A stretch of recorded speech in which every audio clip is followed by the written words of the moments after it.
भुसावळकरांना जे माझं आव्हान आहे, मोबाईलच्या इंटरनेटच्या युगात कोणतेही मोबाईल स्टेटस की ज्यांच्यामुळे वादविवाद निर्माण होतील, ज्यांच्यामुळे कायदा व सुव्यवस्थेचा प्रश्न निर्माण होईल, तर कोणतेही ज्यांच्याबद्दल आपल्याला माहिती नाही असे मेसेज प्रसारित वगैरे करणे, फॉरवर्ड करणे, तर कोणीही व्हॉट्सअपवर फॉरवर्ड करू नये, मोबाईलवर पाठवू नये.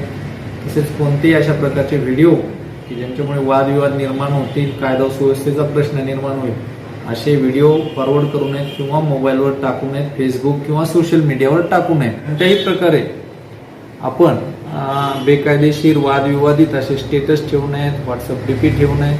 ही सर्व भुसावळकरांना विनंती आहे. आणि कोणीही अशा प्रकारे विवादित स्टेटस वगैरे ठेवले, डीपी ठेवले, सोशल मीडियावर व्हिडिओ प्रसारित केले आणि त्यामुळे कोणताही कायदा व सुव्यवस्थेचा प्रश्न निर्माण होण्याची परिस्थिती असेल तर त्यांच्यावर कडक कायदेशीर कारवाई करणे.